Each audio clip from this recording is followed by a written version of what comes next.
Hey everyone, and welcome to episode 2 of Quick and Dirty Vlogs. Today's subjects I'm going to probably be talking about is the second episode of Dino Charge, why did Gobusters get skipped, the toy fair reveals for PR, and the current place where I'm doing on Ranger Review. Alright, let's start off with Dino Charge episode 2. This was still a good episode. I actually enjoyed it, but I didn't think it was good as the first episode.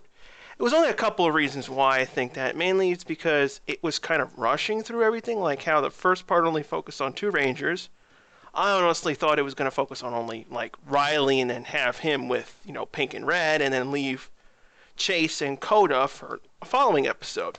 But instead they went with the whole introduce Riley and bring in everyone else into the story, which I get, it was okay. It was just, it felt kind of rushed near the end. But it was still a good episode. I do have a couple of issues with it though. And it's usually the ones where people complain about, mainly the Shelby scene with Kendall. That scene particularly was a complaint. A couple of minor issues. I think my major complaint was the Dino Charge morph. Like I said in the first vlog episode, I usually don't like it when PR basically either uses or copies the Sentai Henshin. And it unfortunately happened here. I'm not surprised. I mean, I don't really hate it per se. I'm glad they didn't just simply did what they did with Mega Ranger and Gal Ranger and stuck their heads on or digitally changed the text. I'm glad about that they actually reshot it. But to me, I thought they could have done more of an original thing. I mean, yeah, okay, the whole head chomping on is fine. But me personally, when I first saw Kyoryuger, I thought, oh, PR could do something like, say, instead of having just a head chomp on them, say in the full morph sequence, it's the entire dinosaur that runs up and chomps on them. So it's slightly different from Kyoryuger's. I didn't particularly like it that they basically copied it from shot for shot. I mean, there are times where it's similar, like, say, Mystic Force to Magi Ranger. It's similar, but it's different enough because Magi Ranger, they stand in place while the Magic Circle comes down, and then they change into the Ranger, while in Mystic Force, they actually, jump up through the circle and then land, which I thought was interesting. Particularly, I think the Mystic Force morph is my favorite one out of all the PR ones. I think my least favorite morph is the Alien Ranger one because it's basically nothing. But particularly, I didn't like MMPR2 and Alien Rangers.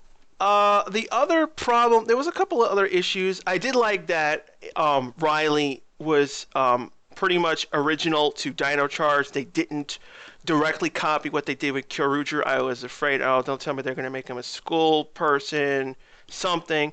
Well, it was luckily they actually changed it, so he's on a farm, and we get introduced to his dog, his brother, and his mother, which I suspect is going to be the other Rangers. People pretty much confirmed. They said, oh, his brother is going to be I forgot which one, Cyan or Graphite. I don't remember which one he's going to be. But I also say his mother will be a Ranger because remember, there's a female, was it Cyan? She might be it. I'm just throwing it out there because a lot of times I always do like, oh, who's going to be the next Ranger? They give you clues or something. So I always expect, oh, if they have speaking time, whether it's small, or just if you're on camera, I always expect that you're going to be a Ranger. Like, if Trent hadn't come, like, really early on in Dino Thunder, I would have expected Devin to be the White Ranger, even though they did play with that. But I always try to think, oh, who's going to be the next Ranger? Because I do watch the Japanese series as well, but I also try not to spoil, like, who's going to be in the U.S. series. I don't usually try to read up on it, so I always try to guess who a Ranger is. I think a couple of other things that bugged me was that now when they all drove to the museum, Tyler gave this weird response where he said, "Is this the place?" And Shelby's like, "Yeah." But if you remember in the pilot, Tyler walked into the museum, and the only way he could have gotten in was through the front. Yet he still said, "Is this the museum?" So I'm thinking either that's a script mistake on Judd Lynn's part, or did he break in and went through the back? So I'm not really sure, but he could have broken in, like snuck in the back and tried to look through stuff. perhaps, and that's why he gave me that response. Other than that, it was a weird line. And of course, the major complaint for the episode is Kendall to Shelby, where she basically insulted her. But a lot of people took it as kind of a racial thing, which I was like, I know where Chip was going. Well, Judd Lynn, Chip Lynn, whatever you want to call him. I know where he was going. It was basically Kendall doesn't respect Shelby because, again, she's just a museum, the restaurant worker, waitress. She is not really part of the team.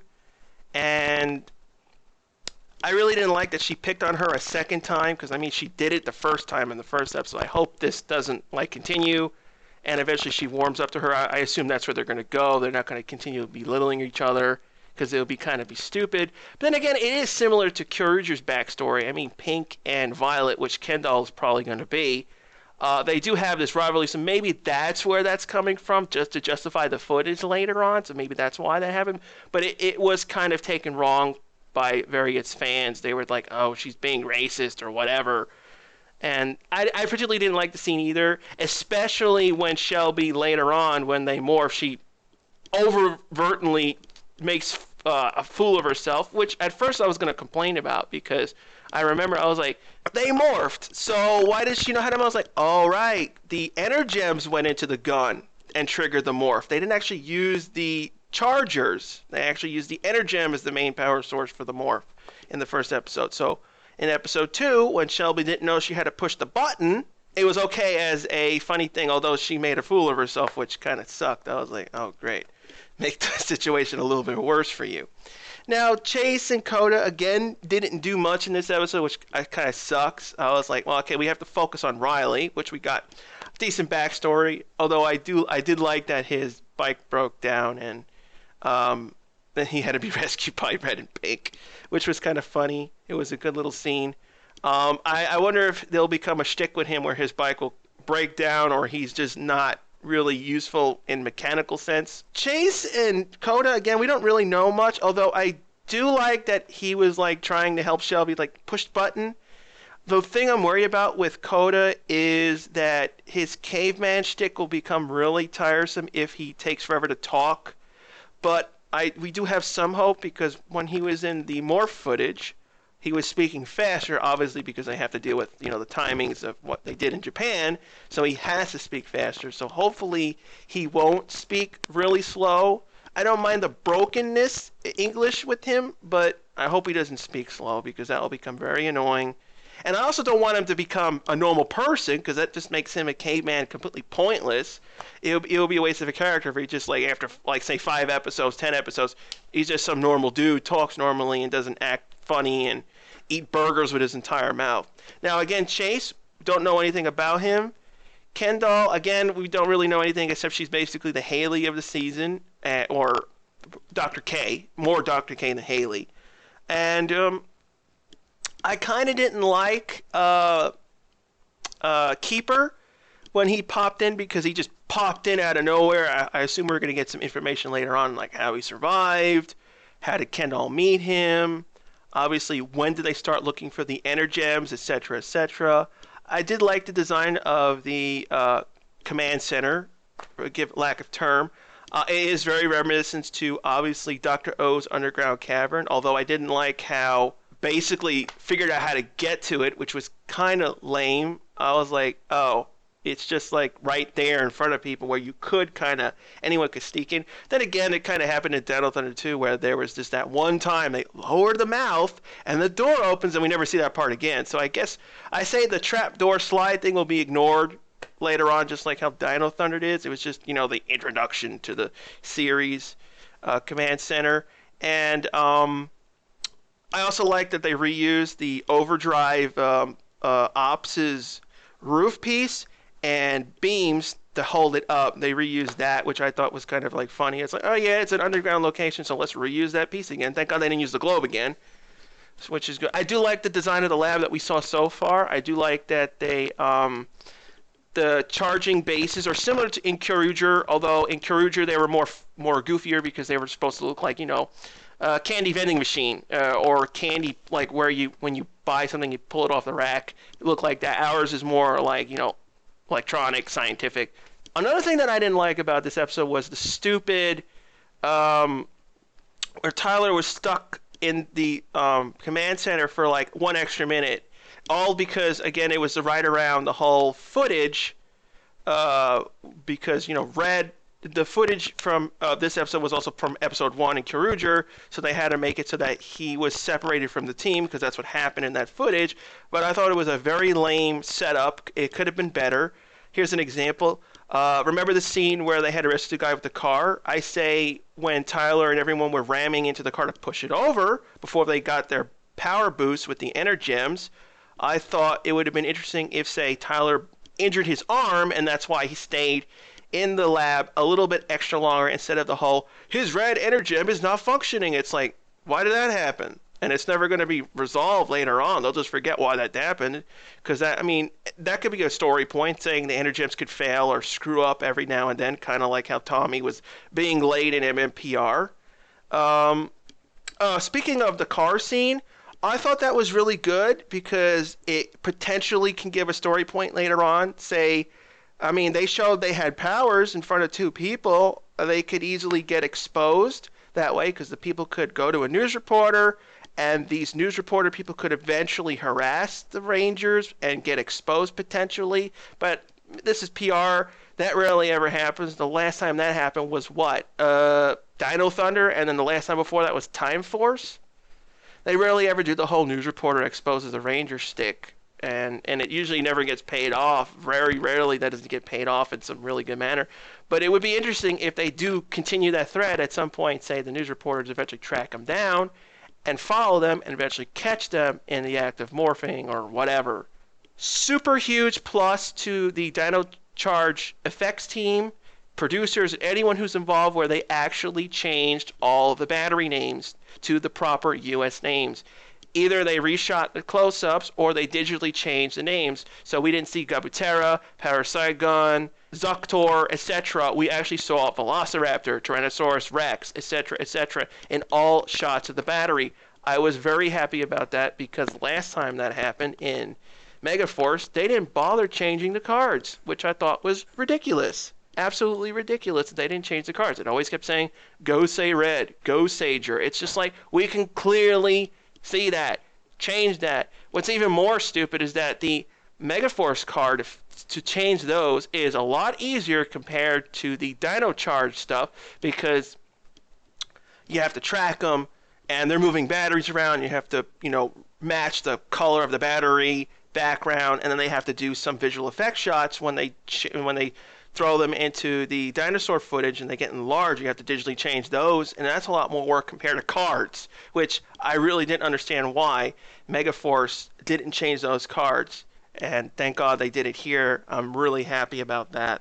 Now, let's go to the second subject. A lot of people ask me, well, how come Gobusters was skipped and they didn't just simply go from, Gokaiger to Gobusters in PR? There's a couple of reasons why. Obviously, a known reason is because GoBuster wasn't a really good series. Majority of people didn't like watching it, but that's not usually the case why it gets skipped in PR, because again, for example, Go Sager was hated, but that doesn't mean a PR season is going to be bad as well. But unfortunately, although Megaforce was, it's just coincidence.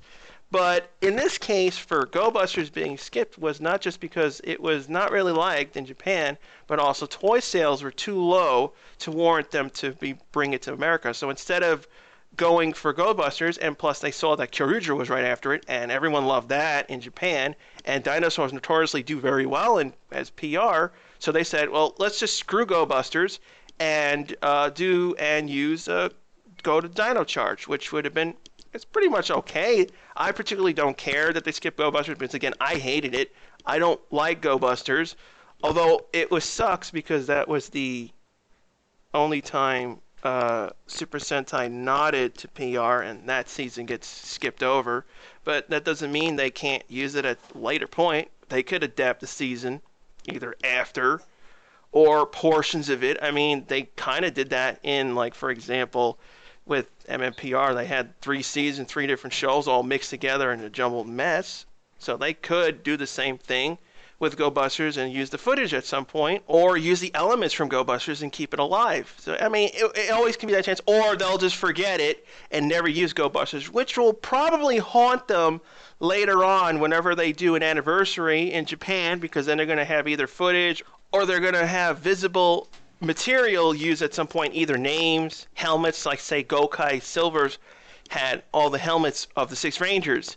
And that gave an issue because there was no Titanium Ranger on his suit when they used Super Megaforce, because they didn't want to simply, in US footage, put the Titanium Ranger on the suit, and then they would have to film, whenever the front footage of Gokai Gold Mode was used, they replaced it with US footage. They just didn't want to do that, so that we got stuck with a Six Ranger that did not have the Titanium Ranger on the chest piece. And a similar issue can be raised in the 40th anniversary or in future episodes, because they may bring them back for one reason. We just don't know the future. Let's go to the third subject, Toy Fair, and what Bandai is releasing. I'm happy that the MMPR movie figures are going to be coming out. I do like that they're using the triangle boxes and they're using the original movie graphics and stuff. That's a good thing. I'm still weirded out by all that reissuing and weird MMPR vehicles that could move and stuff. Those are not for us. Those are for kids and for extra things. Although that cool Tyrannosaurus Rex, that giant one with the handle, has electronic. That's a really cool, interesting toy. That's very good for kids. A lot of people would like that because it's a really nicely detailed Tyrannosaurus Rex, actually. It's actually pretty much identical to what Gobusters looks like, or slash the Tyrannosaurus Rex. That's probably a lot of people will get that the most. The thing that I particularly don't like at all is that they're releasing the Legacy Black and Gold edition of the Megazord. I don't understand why they're bothering. The original 93 one didn't sell well because they rarely ever released black and gold editions. Japan always did, but in the US, no one really cared. So I'm pretty much expecting the black and gold edition to warm shelves, and most people are not going to buy it because, again, it's a color version. It's the same thing. Not a lot of people usually want those, and I particularly think it's stupid that they just did that. I was like, why are you still milking MMPR? Can we switch over to something else? Anything else? The Thunder Megazord, for example, because the White Tiger Zord does not have anything to finish it off. Now, we also heard rumors of Serpentera, Tor, Pyramidas. I personally think it's a mistake to do a Legacy Serpentera because no one liked that originally. The toy never really sold well. Tor, if you don't release the Thunder Megazord, it's pointless. But also, second, Tor was also hated too. It was pretty much ignored, and most people didn't like that either. Pyramidas is going to suck only because he's going to be $200, and it will make it worse because they won't have the Super Zeo and the Zeo Megazord and the Red Battle Zord. You need those Zords to complete it. If Bandai doesn't release those, Pyramidas is basically useless, and I think it won't sell well because, again, it's $200. It's huge. A lot of people are not going to pick it up for that reason. I personally think they shouldn't do Pyramidas first. I think they really should do the Zeonizers first or the Gold Power Staff. Those things should be first because they're smaller. They wouldn't be as expensive, and they would have a lot more uses out of them because they'll have electronics, while Pyramidas is usually just a hunk of plastic that's hollow, and you need the other ones to complete him. Well, I guess the last thing we should talk about is the current state of Ranger Review Season 9. Yes, it will be Season 9, not Season 8. I'd rather leave the original run of the show from Season 8. I think it's kind of like how Doctor Who, the new Doctor Who, relaunched Doctor Who. The only difference is I'm not resetting the number sequence. I didn't like that with the new Doctor Who. They changed the number sequence and reset it. I'd rather them had continued the numbering. I'm going to continue the numbering. It will not be, episode 1, and it won't be a season 1. It's kind of like it's a continuation of Ranger Review, and it'll be season 9 and episode 156 when it comes back. Basically, what's planned right now, nothing has been filmed. What I'm currently working on in this video, as I say this, is the new opening. I'm redesigning graphics because I want everything new, because this is basically a relaunch. From lower thirds, the text that pops up on the bottom, that's being redesigned. All the main text, the logo is being redesigned. If you have seen Twitter posts and on my Patreon page, I showed you examples of the new logo. Doing new effect shots because I always change the effects in each season. Three effect shots I'm currently working on. One is complete. I'm working on the second one, and there's a third one to go. I don't know if I'll make any more new ones. I might make one more new shot and then use his existing shots for season 9, because there's a lot of things that I would have liked to incorporated, and I would get the chance to do it now. I think what will happen is season 9 will be only 10 episodes and not the standard 21, because we just cannot do that amount of episodes with the little support that we have, because it's just extremely expensive to do Ranger Review, because I don't buy everything. I don't own everything. In order to do that amount of episodes in a year, which is around 42, because we usually do 2 seasons in 1 year, that's 42 episodes. That's 42 or more, depending if we review both Japanese and US simultaneously, or just have one version and talk about the other. It depends, and it's just expensive. We both don't buy everything. We're not the type of people who buy everything of PR, whether it's good or bad, or we like it or not. We usually buy only specific things. Like this entire year that I haven't done Ranger Review, I've probably only bought 3 or 4 PR-related things. At most, I have all of the Kyoryuger line complete. So we definitely have all of the Kyoryuger, so we could review all of Kyoryuger / with Dino Charge as it released. And we'll also have a few things that were left over that I didn't review when we first canceled the series, like the black version Gao King and a few other things. But we will review more Legacy stuff. We don't have we have a Legacy Dragonzord and a Legacy Titanus. I think Deca Blue still has it. I'm not sure. I do have a Legacy Dragon Dagger and a Legacy Gold Power Morpher, so we could definitely review those. I haven't decided on what we'll review in those 10 episodes, except for the first episode. And it's going to just be 10, and we'll see how it goes, because that's the most as we can go in this fashion. But the series will return. It will be a new opening, new graphics, same idea. New ideas potentially can come out. Like we may, like for example, we could finally get the 4th PR box set reviewed finally, the Zyuranger set reviewed finally. We could eventually get those, and that'll be a part of the 10 episodes. They'll be the specials, but they'll still be part of those 10 episodes, and we'll get them done, because I did promise to review all the PR / Super Sentai DVDs that get released here. I want to. It's just we're busy all the time, or we're not available. So we haven't actually filmed an episode yet. I'm just working on effects and for the opening, and that's pretty much it. That's pretty much it for Ranger Review. I think that's pretty much all we can cover in this episode. I'm still loving Dino Charge. I have not hated it. Right now, episode 2 is the weakest episode of the 2 episodes that have aired, but still, the weakest episode of Dino Charge is way better than Samurai, Super Samurai, Megaforce, and Super Megaforce put together. Hopefully, in the 3rd episode, we'll get more information on Coda / Chase, and Keeper. Eventually, he'll finally spill his beans and see how he's linked into something or whatever. And I hope Dino Charge continues to be good, and I hope I don't have to abandon it like I did with Super Samurai, where I honestly have not seen anything past the 1st episode of Super Samurai, and I have not seen anything past episode 10 of Megaforce. The only season I saw was Super Megaforce all the way through, and that was only because I cared about the anniversary stuff, but unfortunately, we didn't get much of that. But hopefully, Dino Charge stays good, and hopefully, Lionsgate will properly release the 1st season of Dino Charge on DVD and Blu-ray in complete season sets, and not their bungling up where it's either only DVD or it does come out on Blu-ray, but then they don't include all episodes that air in the season, meaning the holiday specials.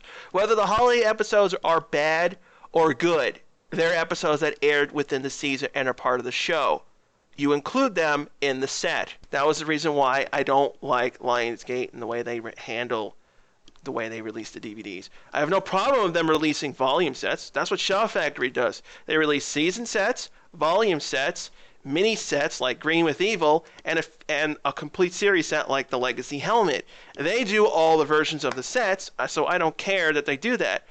Lionsgate, unfortunately, just releases volume sets for kids and parents who don't want to spend a lot of money, but fans who love the series, whether a bad season or good season is irrelevant. they didn't release a complete series set or season set for Samurai and Super Samurai in high def. I know they released high def for Super Samurai, but it's incomplete, and season 1 has no high def release. And the only way to get the whole series is through the Legacy helmet, which I don't want because I already have all the volume sets right over there. So again, thank you for watching episode 2 of Dirty Vlogs. Stay tuned for episode 3, which will probably cover the 3rd episode of Dino Charge. I'll try to keep this going.